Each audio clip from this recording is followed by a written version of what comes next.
host, Michael Gray, CPA. My guest today is David Howard. David is an inactive CPA, but he's an active attorney. And he works with a company called Hogue Fenton in San Jose.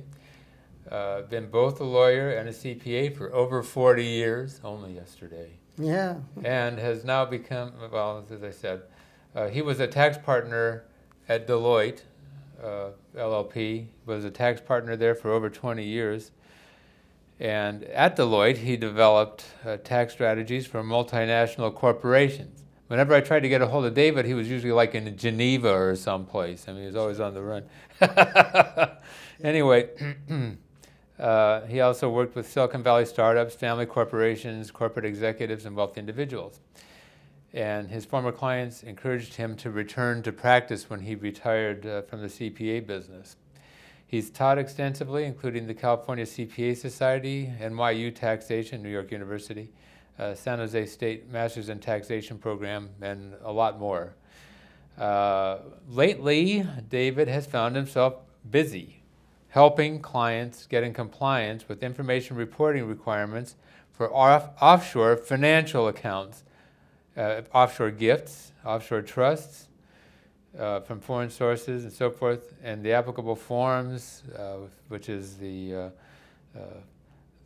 financial bank account report, 8938 form, 3520. These are all, okay, buzzword forms, sorry folks. And those are just a few of them we have to deal with.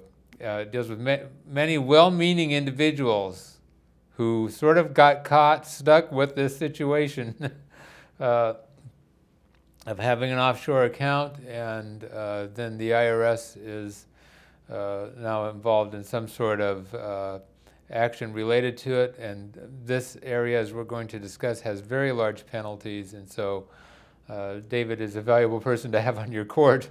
You need to get that help. David, thanks so much for joining me today. Sure, glad to be here. Okay. Just so you folks know, I'll give you some sort of point of reference in time. Today is April 23rd. You'll be seeing this, of course, sometime later. But that's where we are today. And so with that, I think I'll just go ahead and dive in here, David. Sure. I think I'm going to take this a little out of sequence first. So how did we get to this point where the IRS is now starting to look at this situation of people having these offshore accounts? Why is it even a concern to the IRS? Well, well, first of all, I think there's a general notion that if somebody has a foreign bank account, they're up to something no good. You certainly saw the problem with Mitt Romney had when it was announced that he had offshore bank accounts, and you'd have to imagine he was doing everything perfectly right. He was being advised by Price Waterhouse and running for president. He's not going to be fooling around. Nevertheless, Obama effectively used that against him, say, oh, he's got his money in foreign bank accounts. People just think there's something evil going on. I mean, if you're a person like Romney, there's a venture capitalist that's investing in businesses around the world, you're going to have money offshore. Yeah, right. So, and it's just that, and if you spend much time at all outside of the United States, you realize that the world's pretty modern out there as well. We're not the only modern country, and there's a lot going on all around the world, and so people do have foreign bank accounts. Nevertheless, a while back, Union Bank of Switzerland they really stuck their foot in it. They bought Payne Weber, I think about 2000 or something like that, and they came up with a strategy which, according to the paperwork that they presented to the customers, looked like it was all appropriate, that you could be an American person, have a bank account in Switzerland, which is not disclosed to the United States government, so long as the bank did not invest in U.S. securities. And and in fact, you should see the document that they presented their customers. It said, if you will direct us to invest this way, then according to the regulations, you won't have to report it to the U.S. government. And so people initialed there, and before you know it, they've set up an account in Switzerland that was not being reported. Then they even got a little more aggressive, and they were working with folks setting up bank accounts through Bermuda and holding enormous amounts of money offshore without paying U.S. income taxes. And they, in fact, what finally came to light through this whistleblower was that they uncovered 52 enormous accounts, totally fraudulent. You could go to Bermuda, set up a trust with no grantor, no creator. The trustee just declares a trust. That trust, which is known by anybody, then forms a corporation. And then that corporation owns the wealth that the person in the U.S. transferred in. And so you'd say, well, nobody owns it, therefore you don't have to report it to anybody. And they were, which is baloney, because the beneficiary, somebody someday would get the money out, and that's the person that put the money in. And so this blew up. The whistleblower and the IRS made a big push to get the Swiss bank to disclose the information. Switzerland protected their secrecy, but the United States government went full force onto this, got the disclosure, prosecuted these 52 people, and then wanted to see all the other U.S. customers. And that's where they negotiated a deal that UBS would turn over the information for anybody during a certain period of time that had an account with $1 million or more. And with that, they got 4,500 names. Right now, I'm handling the audit of 4 of those people. Wow. Here in the Bay Area, and it's not a simple audit. They then more information was found, and lo and behold, Credit Suisse had similar programs, and I could show you this amazing paperwork that Credit Suisse puts in front of people, and it looks so innocent. It says, look, it's a form. It says, I declare I am a U.S. citizen, I am subject to U.S. taxation, and I hereby direct you to invest only in non-U.S. securities, and I understand that under current tax regulations, this will not be reported to the United States government. Furthermore, the bank, if you have elected this alternative, will not execute any order that will subject you to U.S. taxation or any kind of criticism or so forth. So you signed that, it looked pretty good. Well, that's baloney. And on the other hand, I've actually worked quite a bit of time in Switzerland, and I think it's a great country, and they have very bright people. They should have gotten me to take a look at that. No, somebody from the U.S. perspective. I think they didn't quite see it right. They were thinking of a non-U.S. person who would otherwise be filing in the U.S., living outside of the United States, could do something like that, make a direction. But when you're a U.S. citizen, you're taxable on all your income, wherever it is in the world. So both banks were off base. And of course, then the follow-on was in 2010, where we said, look, we're going to make every bank in the world everywhere report the holdings of U.S. citizens in their banks. And of course, there was outrage around the world. All these different countries have said, wait a minute, you can't tell us what to do. And guess what? We can. I mean, we just make it miserable for them. And so when I say we, the U.S. government. And so now all the banks are reporting, or more and more are coming on board. Yeah. And the IRS has a very helpful website to help out. And as these foreign accounts are being reported, there is a lot more income being reported in the United States. So there's kind of a lot of vim and vigor. But in the course of our conversation today, I think you'll pull out of me that these laws have got to be, they threw out a big net, and they've caught a whole bunch of things they didn't really mean to catch. It's like the tuna fishermen, they get the dolphins, and they've got some dolphins in there. And you'll probably ask me about it. Well, we'll talk about it. We'll get into some. But anyway, that's a brief summary of how we got to where we are. Yeah. So just to make it clear, folks, what David has just pointed out is that U.S. citizens are taxable on their income, their worldwide income, wherever they are. We'll see how the time goes as far as maybe covering some peripheral issues. Because just covering some of this information stuff is big in itself. I'll get to it. So anyway, but other countries don't necessarily operate the same way we do. No. And so it's a little bit like, okay, well, you're used to driving on the left side of the road because you live in England. We're used to driving on the right side of the road, being in the U.S., and so they're trying to apply the reasoning from driving in the right and left side of the road, to citizens that drive on the right, and it doesn't quite work. So anyway, it's ended up creating a big mess, and people were thinking, actually, many of them, they were trying to keep this confidential. They were trying to avoid having to report, and so now they're going to be forced to comply. This is called information sharing, so the United States has treaties with the different countries, and so basically what they're going to say is something to the like, if you want to trade as a favorable partner with the United States, then you're going to have to agree to share information related to what's going on with U.S. citizens in your banks and brokerage companies. And so there we are. Okay, moving right along then. That's a little of the background. So why don't we talk a little bit about some of these special forms and what sort of penalties apply when you don't use them. Would you like me to just kind of go down the most popular ones? Well, yeah. Why don't you just go ahead? You've made a little list here. Yeah, I got a list there in front of you. Folks, these are all available, by the way, at the IRS website. It's www.irs.gov. Okay. Yeah. And the most famous one right now is something we affectionately call the FBAR, which is Financial Bank Account Report, which is really a Treasury Department report. It's a TDF 90.22-1, but everybody calls it an FBAR. Mm-hmm. And it's not a tax form, it's a disclosure form.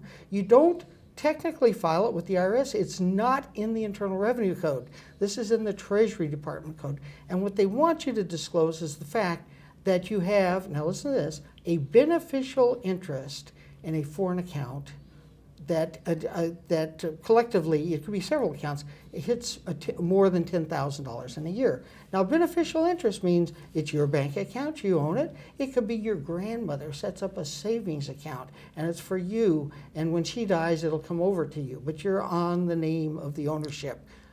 It would include that account even if you didn't know your grandmother set it up. And I get these people come in and they say, my grandmother in France set up this bank account. I never knew until she died. And my name has been on it at all times as the successor beneficiary, you know, like we do here, joint tenancy. When she died, it came to him automatically. Well, now, he has not filed an FBAR for many years. The penalty for not filing is $10,000 a year. Now, if it's willful, in other words, he knew, and he knew he should have filed, the willful penalty can be quite a bit more than $10,000 a year. But nevertheless, here's this maybe she has $20,000 in a savings account. Honest to gosh, I had this guy, he had about $40,000 in the savings account, hadn't reported it for, you know, there's like a 6-year period he hadn't reported, and so he really owed $60,000 in penalties. Yeah, more than the amount of the account. More than the amount of the account. He'd really say, I don't know anything about it. You have the account, right? And by the way, they're a solution. The IRS has softened up on that stuff. Nevertheless, if you have signature authority in somebody else's account, now I have this horrible case right now where the woman was the administrator of her father's estate. The court, her father never stepped foot in the United States. His property had nothing to do with the United States, no taxpayer or anything. They appointed her the administrator of the estate, and so she had signature authority. That was not her money. She had to pay it out. And the IRS says, wait a minute, you had signature authority, you should have disclosed, and there's a penalty for not disclosing. She said, wait a minute, I paid all the money out to everybody. You're going to make me pay a penalty because I didn't disclose. And the idea is really to find out about income that was not being taxed in the U.S. There's another form that the FATCA... Before you move on, Dave, one small thing. And that is, folks, that form is due June 30th? Oh, sure. It's due June 30th. It has to arrive by June 30th. That doesn't mean you postmark it June 30th. It has to be in the hands of the Treasury Department representative.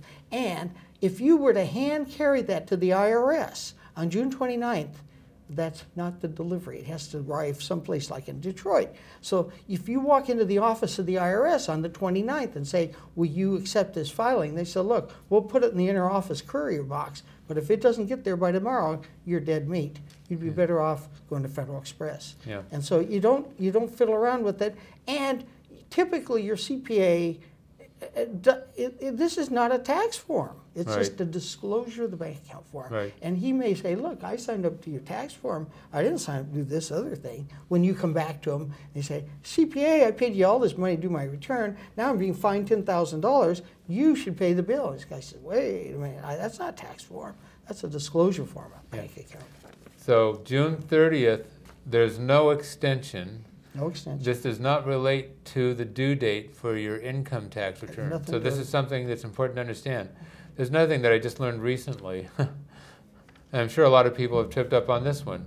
As I understand it, if you have a grantor trust, a revocable living trust that you set up, and you hold one of these accounts in the trust, then you individually are required to file the form, and the trust is also supposed to file the form. Wow, wow. Isn't that crazy?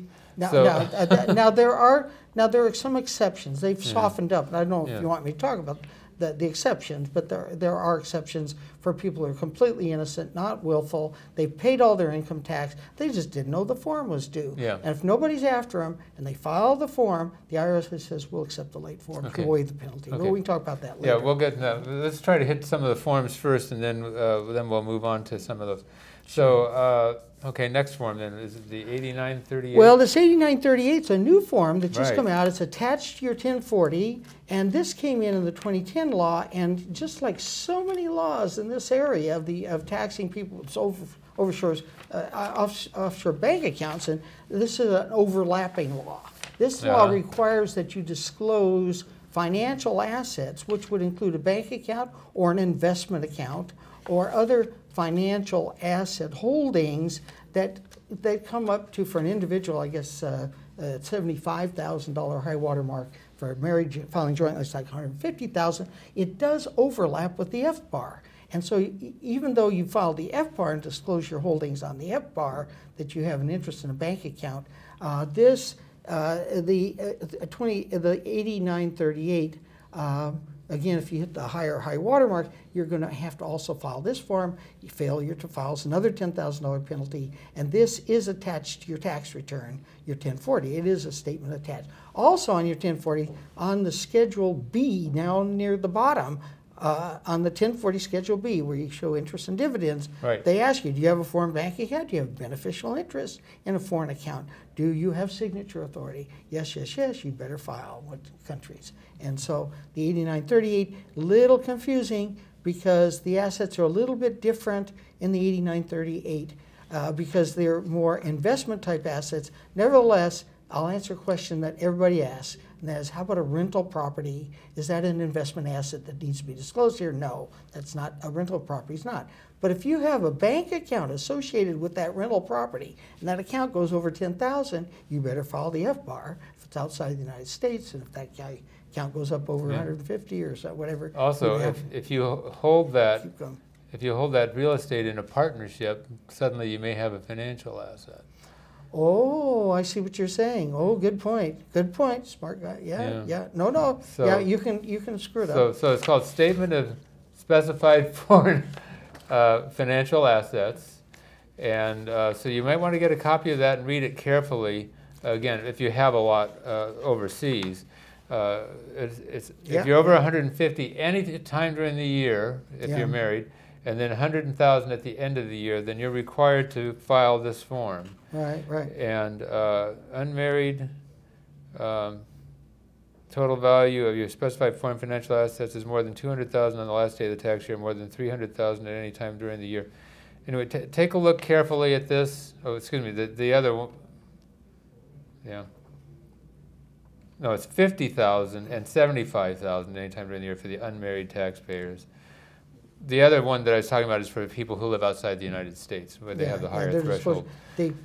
Okay, folks, we got to move on because before we know it, we'll be out of time. And my practice, by the way, is I deal with the people that didn't file for a few years. That's when their CPA calls me and says, Dave, I got a problem. And I can't believe how many people in India, China, I mean, all over the world, we have people living here in Silicon Valley that have relatives or that they're always talking about their friend that has this problem, and there are ways to get them fixed. But two more forms are really important, and one is the 3520, which is quite a thick form. By the way, these first three forms we're talking about, they're not tax forms. They're just disclosure. Now the point is, you disclose you have the account, you better pick up the income as well. But on the form 3520, there's a form 3520, and oh my gosh, this is a thick form. And it's got a bunch of different parts, and ostensibly it's to disclose a gift from a foreign source. Now, if somebody abroad makes a gift to you,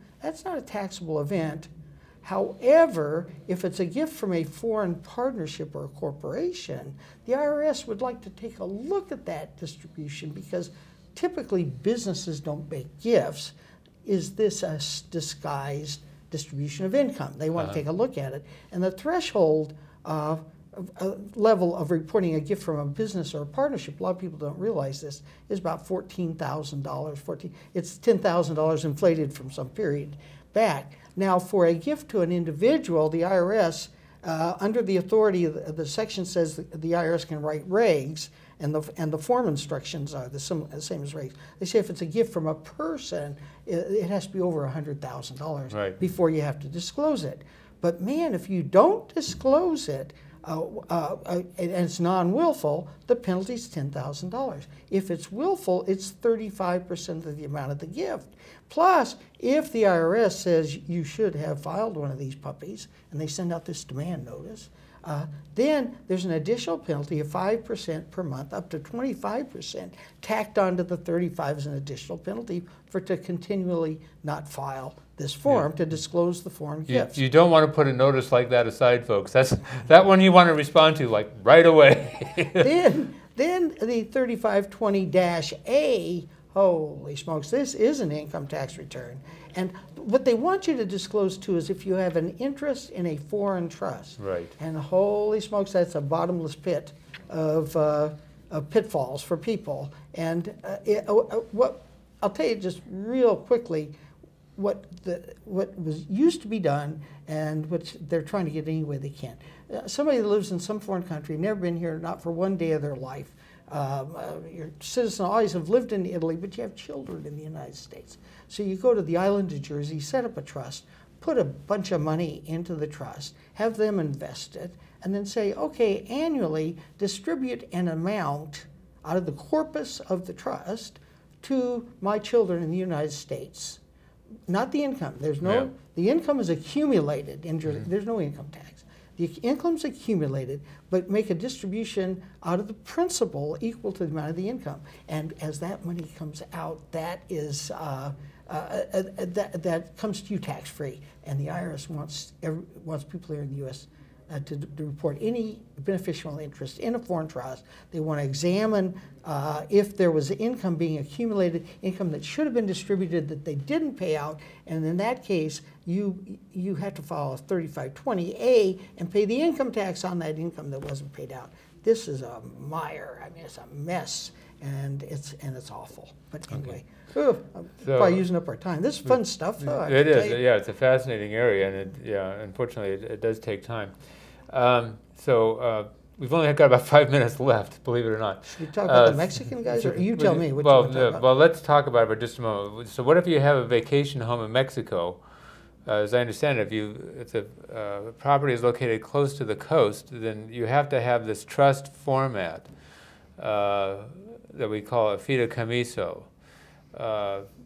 So maybe you could talk about that for just a moment. Just really fast. Under the law of the Constitution of the country of Mexico, it says that land within like 50 kilometers of the coast or something like that, this beautiful zone, that a foreigner cannot own the title to the real estate. And so it usually has to be a bank that will take the title.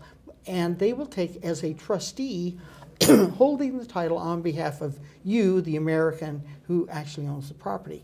This is a very thin trust. There's no management. No, they don't maintain the property. You maintain the property. You rent it out. You pick up the rents. They merely hold the title, nothing else. They don't, no other service. And they charge a small fee, or they'll require you to keep a bank account. Heretofore, that had to be disclosed as an interest in a foreign trust with potential $10,000 a year penalty when you're making $5 a year interest. We may make no interest. Maybe you just, it's your vacation home. It's your vacation home, you don't rent it out. Somebody went in with those exact facts and got a private letter ruling from the IRS that said this, and they analyzed, they compared it to an Illinois land trust, and they looked at this as such a bare trust. There's nothing going on there. And in fact, you as the beneficiary, you sell the property, and the bank will go along with you. So they said, this trust is not a trust. Now, does that mean that those particular taxpayers don't have to file 3520 probably does mean that. It means they don't have to treat that as a trust, and it's just like a grantor, just their own bank account. Does this apply to anybody else? It's a private letter ruling. It says specifically it only applies to the taxpayer. And so, and this came out finally, finally published in November, so as a result, who knows, we certainly know they're thinking they should issue a revenue ruling and let us all have that same benefit. Yeah. That's what I say. Okay, Dave, we really only have about a minute left. Wow. So what if somebody gets one of these notices from the IRS, or what if they haven't disclosed this? And they're notified, they better, well, first of all, if you haven't been put into the system, they haven't noticed you, fix it really fast. There's a Q&A thing that says if you've paid all your income taxes and you just didn't file the disclosure form, file all your past due disclosure forms, explain why they're late, and if there's reasonable cause, they'll waive the penalty. And it's basically you go back like 6 years? 6 years. They say they want 6 years. They want 3 years of amended 1040s. They want 6 years of old FBARs with the statements attached. Same thing with 3520s. Even though you got a gift, you didn't disclose it. You picked up the income, and you're pretty innocent about it. Also should mention briefly, they've taken a look at like people who have a little bit of money sitting in a Canadian pension plan. And they're saying, oh man, if you forgot to pick that up on your tax return and you didn't disclose you had a foreign asset, we will let you go back and file the last 6 years. And just so in all those years you didn't have additional tax of more than $1,500. I guess in 3 years you go back, file 5 years of FBARs, and they let you make a retroactive election on a Form 8891 to pick up the income out of that plan when it's distributed and not currently. Okay. So we're all out of time, folks. A lot of fun. And if you don't have those situations, and you need help, go to somebody like David. You get a tax attorney that can help you to walk through this thing. Don't necessarily use the automatic program that the IRS is offering. Sometimes that's not your best choice. So with that, thank you for joining us. We'll see you next time on Financial Insider Weekly.